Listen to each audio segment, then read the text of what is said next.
Baiklah, terima kasih. Sebelumnya, perkenalkan nama saya Gabriela Lukar dengan NIM 190611020045. Nah, di sini saya akan membahas tentang tahap-tahap dan fase dalam perubahan manajemen. Nah, sebelum kita masuk ke fase dan tahap manajemen, kita harus tahu dulu apa itu manajemen perubahan.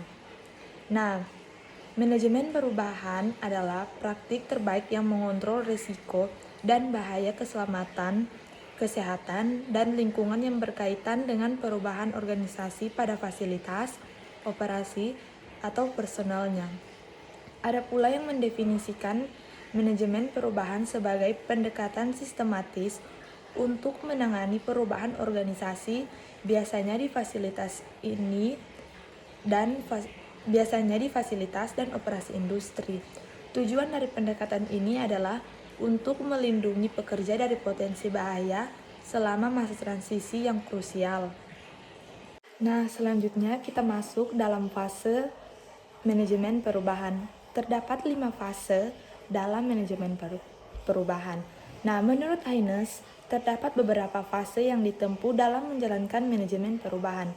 Nah, fase yang pertama yaitu menentukan posisi strategis. Fase ini merupakan tahapan dalam sistem thinking di mana apa yang menjadi tujuan atau posisi strategis organisasi didefinisikan dengan jelas.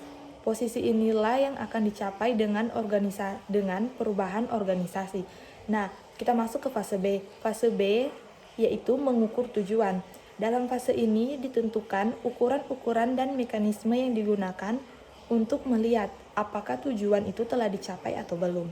Nah, fase yang berikutnya fase C, yaitu strategi assessment. Pada fase ini ditentukan gap atau kesenjangan antara kondisi saat ini dan kondisi yang diinginkan, sehingga dapat ditentukan langkah-langkah untuk mencapai kondisi yang diinginkan dengan langkah lebih baik. Nah, fase selanjutnya yaitu fase D.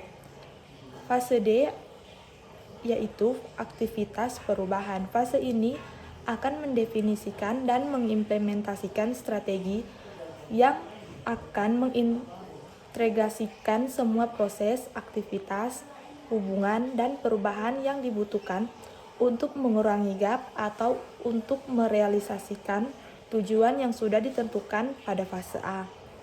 Nah, fase yang terakhir yaitu fase E, identifikasi lingkungan eksternal. Pada fase ini dilakukan identifikasi lingkungan eksternal yang mempengaruhi perubahan. Identifikasi ini dilakukan dengan menggunakan scanning framework atau kerangka kerja identifikasi. Skeptik atau tulisannya SKEPTIC, yaitu Social Competition Economic Politics Teknologi Industri Customer. Hasil identifikasi ini akan memberikan arah dan seberapa besar perubahan yang akan dilakukan. Nah, itu adalah 5 fase dalam manajemen perubahan. Nah, selanjutnya kita akan membahas tentang 6 tahapan dalam manajemen perubahan. Nah, 6 tahapan tersebut yang pertama yaitu Start Smart. Pada tahap ini disebut juga pre-planning atau tahap awal perencanaan perubahan di mana individu-individu bersiap untuk perubahan. Ada proses edukasi dalam tahap ini. Nah, yang kedua yaitu Shock. Pada tahap ini dimulainya perubahan dengan ditandai kick-off oleh change leader atau pemimpin perubahan.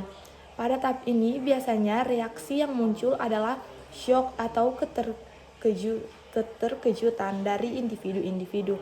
Keterkejutan ini muncul akibat ketidaksiapan mereka menghadapi perubahan. Nah, yang ketiga yaitu depression atau anger. Pada tahap ini, perubahan sudah dilakukan dan reaksi-reaksi yang muncul akibat adanya reorganisasi, perubahan pekerjaan, dan tanggung jawab karena perubahan mulai nampak dengan jelas dalam bentuk depresi, kemarahan, dan perasaan kehilangan dari individu-individu. Nah, yang keempat yaitu hang in atau persevere. Pada tahap ini, reorganisasi dan hubungan kerja yang baru mulai diberlakukan. Dan individu-individu dalam organisasi akan berusaha mempertahankan kondisi yang lama. Sehingga pada tahap ini seringkali perubahan bisa mengalami kegagalan. Nah, fase yang kelima yaitu hope atau readjustment. Pada tahap ini dilakukan penyesuaian atau penyelarasan dengan kondisi organisasi yang baru. Nah, tahap yang keenam yaitu rebuilding.